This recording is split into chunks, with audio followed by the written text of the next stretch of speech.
तो वगन के इलाके में हम आपको दिखा रहे हैं कि किस तरह का मंजर यहाँ पे है। और गनीमत ये है कि कोई भी गाड़ी जो है यहाँ पर इस सीध में इस वक्त नहीं चल रही थी। जम्मू सरहद कौमी शाहराह पर हालात इंतहाई अबतर, जहाँ पर बार बार गुलिस्तान न्यूज़ चैनल पे जो है हाईवे की बुरी सरफेस और स्लाइडों का मंजर जो हम आपको दिखा रहे हैं, वहीं पर आप देख रहे हैं कि किस तरह की बुरी सिचुएशन जो है जम्मू सरहद कौमी शाहराह पर वगन के इलाके में है। और ये इस तरह के स्लाइड जो है किसी की भी जान जो है वो ले सकते हैं। ये सिलाड वगन का इलाका है। ये आप देख रहे हैं कि शूटिंग स्टून का सिलसिला जो है यहाँ पर जारी है और जम्मू सरहद कौमी शाहराह ट्रैफिक के लिए पूरी तरह से बंद कर दिया गया है।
चलिए, जम्मू सरहद कौमी शाहराह की कहानी जो है, सच्ची कहानी आप तक हम ला रहे हैं। यहाँ पर सुबह से आज भी जो है ट्रैफिक जामिंग है, जो हम बार बार बोल रहे हैं कि हाईवे की सूरत हाल इंतहाई बुरी है। देखिए, कैमरामैन आपको दिखा रहे हैं, यहाँ पर जो हमारी चप्पल वगैरह जो है वो भी आप देख सकते हैं कि इस कीचड़ में क्या कुछ हालात है। यहाँ पर जमीनी सतह हम आपको दिखा रहे हैं कि यहाँ पर जम्मू सरहद कौमी शाहराह पर आप हालात देख लीजिए कि यहाँ पर इंतहाई बुरी सिचुएशन है, अलार्मिंग सिचुएशन है जम्मू सरहद कौमी शाहराह पर।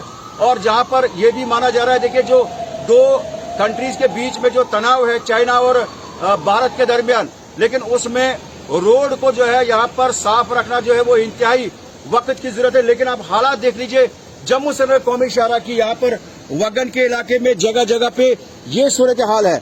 आप अंदाजा लगा सकते हैं कि जो लोग यहाँ पर इशू उठा रहे हैं कि हालात बहुत बुरी है।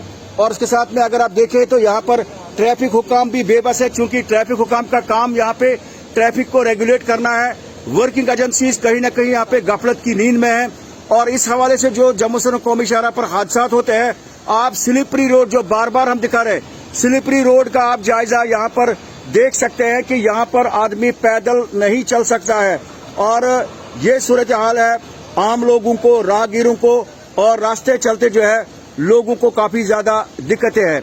ऐसे में जब कोई गाड़ी यहाँ पर ब्रेक डाउन होती है, जम्मू सरहद कौमी शाहराह पर घंटों तक ट्रैफिक जाम रहता है। ये आप देख लीजिए कि आर्मी की व्हीकल जो हम आपको यहाँ से दिखा रहे हैं कि इसमें यहाँ पर धक्का वगैरह जो है इसको पुश किया जा रहा है, क्योंकि ये गाड़ी मलबे में फंसी है। ऐसे में इतनी पावरफुल गाड़ी अगर मलबे में फंस जाती है तो छोटी गाड़ियों का, जहाँ पर हम अपनी गाड़ी भी आपको दिखा रहे हैं, तो इसका हाल कितना बुरा हो सकता है। या आम जो पैसेंजर्स है, सूरत हाल आप देख लीजिए।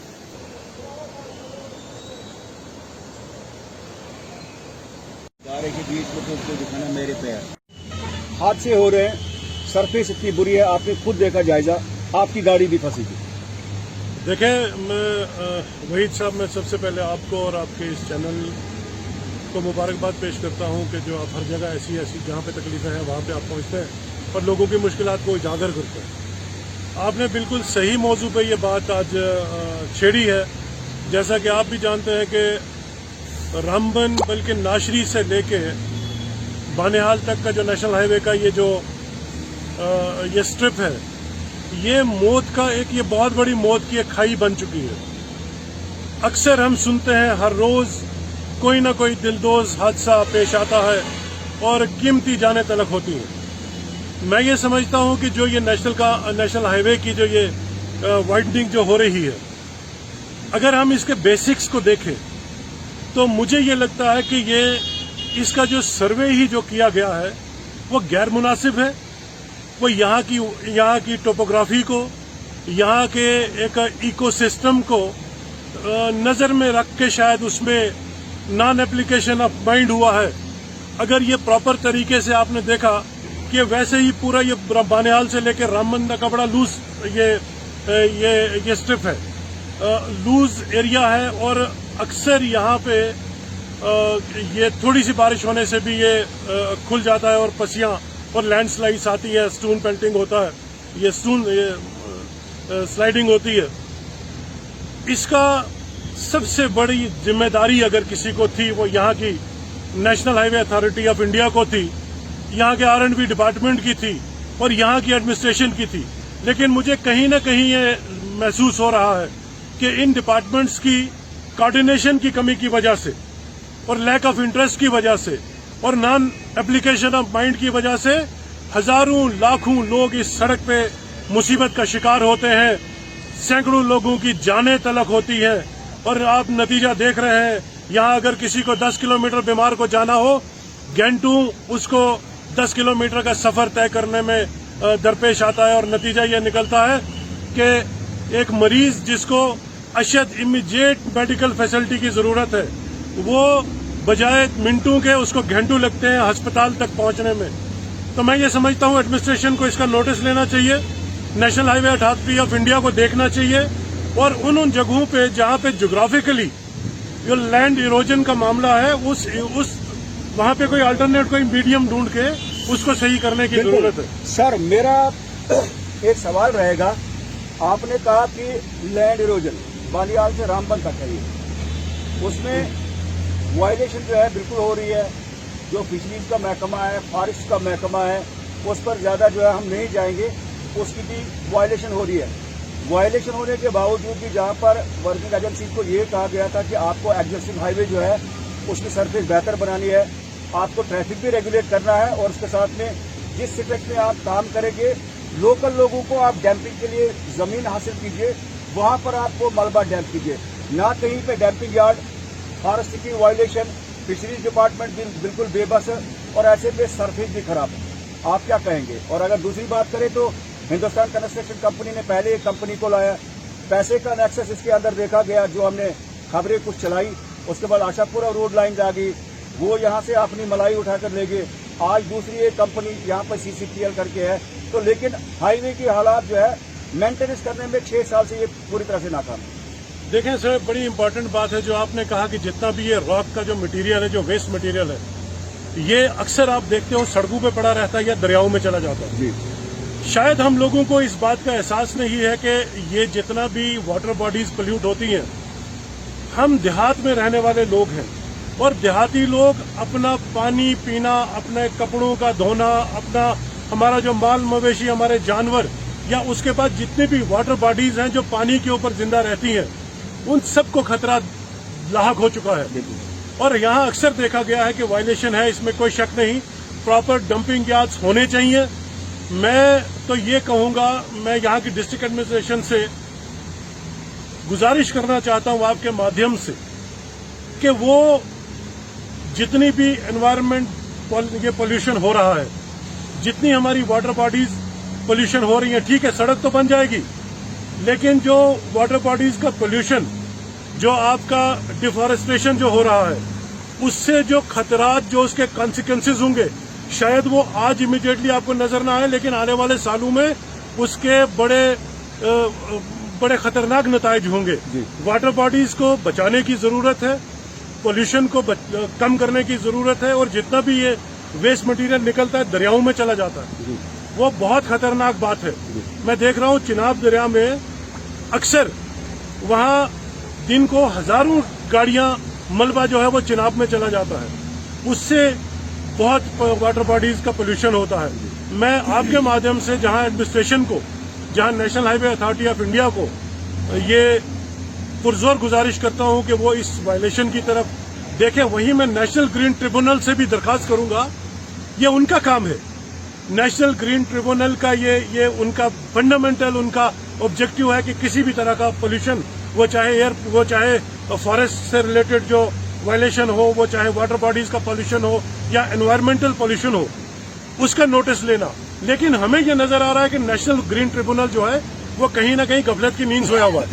एडमिनिस्ट्रेशन को भी थोड़ा जागना पड़ेगा और national highway authority of India को देखना पड़ेगा, और बाकी जितनी भी यहाँ पे कंस्ट्रक्शन एजेंसीज हैं उनको देखना चाहिए कि यहाँ पे आवाम को इस सड़क से फायदा तो लाहक है, लेकिन कहीं ऐसा ना हो कि उनके आने वाले मुस्तकबिल में उनको और ज्यादा परेशानियों से वो दो चार हो जाए, उस चीज को भी देखने की जरूरत है। चलिए सर, बहुत बहुत शुक्रिया। हाजी सज्जाद शाहीन हमारे साथ बात कर रहे थे। यहाँ पर जम्मू से लोग कौमी शाहरा पर रामबन से लेकर बानिहाल एनजीटी की बात करना चाहेंगे।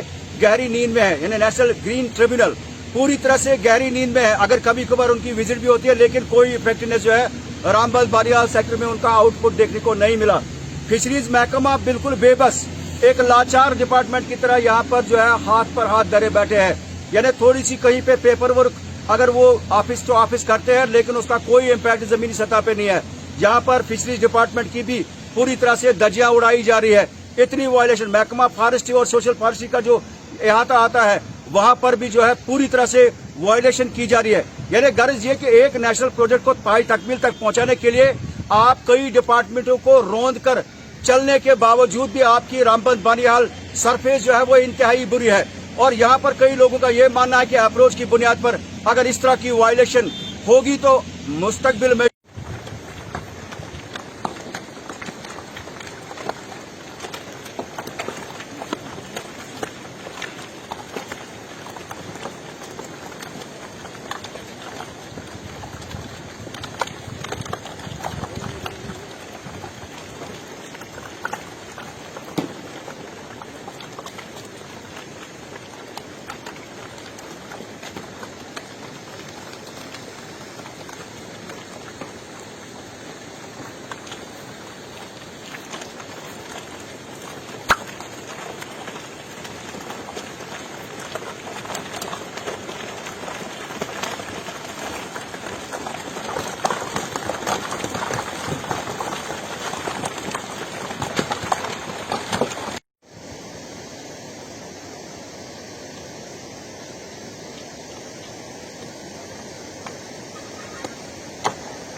फिर बोलो, फिर यहाँ से फिर ले जाओ वहाँ से फोटो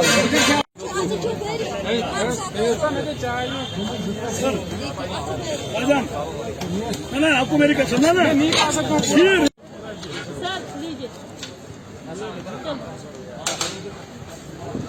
बोले मुझे बोले बोले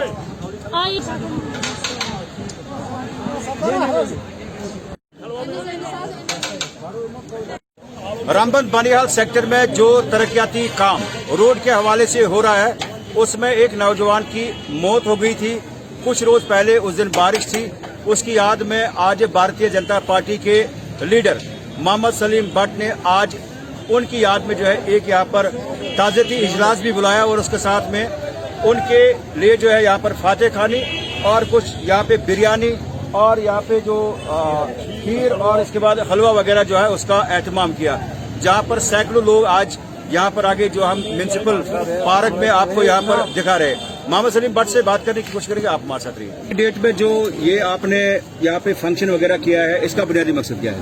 सर, इसका बुनियादी मकसद हमारा एक ही है। इसका मकसद हमारा एक ये है कि जो इस नेशनल प्रोजेक्ट में NHI 44 रामबन बानिहाल सेक्शन, मौत का कुआं जिसको कहते हैं, उस प्रोजेक्ट में हमारे नौजवान रोहित चौधरी के नाम से एक लड़का जो अभी वो बिजली के करंट के कारण उसकी मौत हो गई। जी। तो इस मौत के कुएं में बहुत सारी ऐसे जाना जाया हुई। जी। तो हमें अफसोस से ये कहना पड़ता है कि हमारी जो CPPL हमारी जो यहाँ प्रोजेक्ट जिन्होंने लिया है नागर जी ने, उनके जो भांजे थे उन्होंने अपनी जान को इस नेशनल प्रोजेक्ट के लिए निछावर किया और ऐसी जानें बहुत सारी जाया हो चुकी हैं। तो हम अल्लाह से ये दुआ करते हैं कि ताकि उसकी जो ये होता है आत्मा को शांति मिले, उसकी आत्मा को शांति मिले। उस पे हमने ये उनका एक दिन मनाया कि जिन लोगों ने, जिन नौजवानों ने इस नेशनल प्रोजेक्ट में अपनी जानें भी निछावर की, जिन लोगों का ये ख्वाब है कि ये रामन बानियाल जो सचिच है इस पे काम बढ़िया सा हो और ये बहुत से जल्दी इससे छुटकारा हमें मिले। मेरे रो कौमी शहरा पर रियासत के आम नागरिक भी जो है अपनी कीमती जाने गंवा रहे हैं। रामबंद में टेम्पो में 9 लोग चले गए। जी। कल की डेट में चमलवास में एक शख्स ने पंपोर के इलाके में उसने अपनी जान गंवाई।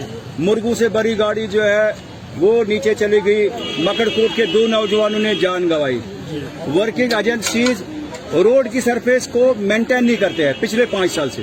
सर, जब कोई पेशेंट को, किसी को जब पेट चीरते हैं, नॉर्मल एक बात मैं आपको बताऊं, कोई आदमी बीमार हो जिसको पथरी हो पेट में, उसको जब पेट खोलते हैं, जी। पेट जब खोलते हैं तो उसको कुछ टाइम दर्द तो रहता है। जी जी। वही हाल है इस रामन बनियाल स्टेच को, क्योंकि अभी काम जोर से चल रहा है। नागर जी जो CPPL कंपनी है रामन बनियाल जी। जो काम कर रही है, खुद उस पर सुपरविजन कर रहा है नागर जी, उसकी वसादत से काम हो रहा है। जो पिछले HCC नहीं कर पाई, उसके बाद दूसरी एजेंसी आई आशापुरा, वो भी नहीं कर पाई, अब तीसरी एजेंसी है। इसको चुनौती भी है और मुझे पूरा उम्मीद है कि जो CPPL हमारी कंपनी है वो इसको, इस प्रोजेक्ट को बहुत जल्दी तैयार करने में। मगर मेरा एक सवाल रहेगा, आप भी एक ठेकेदार है, आप लोकल ठेकेदार, आपको पूरा राइट है, आपको पूरा हक है, रामबन जिला में आप काम कर सकते हैं, जो भी लोकल ठेकेदार है। लेकिन मामला ये है कि हाईवे की सरफेस टेंडर में शामिल है, आप काम भी कीजिए। उसके बाद डंपिंग यार्ड में जो है मक आप वहां पे डाल दीजिए, लेकिन हाईवे की सरफेस को भी जो है टेंडर में शामिल है कि उसको भी मेंटेन करना है। हादसे जो हो रहे हैं, लोगों का मानना है बड़े बड़े डिचेज है, खड्डे जिनको हम बोलते हैं, तो उसमें जब गाड़ी का टायर जाता है वो भी एक कारण बनता है हादसे का। HCC ने इतना करोड़ रुपए जो है इस पर लगाया कि इतना काम हुआ है, उतना काम नहीं हुआ जितना कि पैसा पेपर वर्क पे दिखा है। आप भी एक मेन ठेकेदार है, लेकिन हाईवे का क्या आप मानते हैं कि सरफेस ठीक होना चाहिए, लोगों की कीमती जाने बचाई जा सके? ये जो आप बता रहे हैं रोहित, जो एक छोटा बच्चा जो है, इस पर भी लोगों को काफी अफसोस हो गया कि ऐसा नहीं होना चाहिए कि हाईवे में जो है काम बेहतर चले, लोगों की जानें बचे। सबको जो है किसी की कीमती जाने पर अफसोस होता है। क्या रहेगा हिकमत अमली ठेकेदारों की जिससे कि रोड की सरफेस कम से कम? तो सर, अभी 2-3 दिन में हाल ही में नागर जी ने एक बैठक बुलाई, जितने भी ठेकेदार उस प्रोजेक्ट में काम कर रहे हैं उन्होंने सबको हिदायत दी कि काम भी हो और लोगों की जानों का भी खास ख्याल रखा जाए। जिस स्टेज में जो ठेकेदार काम कर रहा है उसको नागर जी ने स्पेशल ये हिदायत दी है कि जो रोड जहाँ पे कोई खड्डा है, कुछ है, वो भर के होना चाहिए ताकि किसी की जान को कोई नुकसान, हमारे और CPL की ओर से कोई नुकसान ना पहुंचे। CPL का यही कहना है कि हमें पब्लिक पहले चाहिए, उसके बाद ये रोड। हम तो सब चीजों को मेंटेन लेके ही चलते हैं। जब से नागर जी के क़यादत में ये प्रोजेक्ट आया है, वो सब पहले ठेकेदारों को यही हिदायत दी कि अपने अपने स्टेच में जो भी खड्डा है उसको भर के फिलअप करके फिर आगे काम कीजिए। चलिए।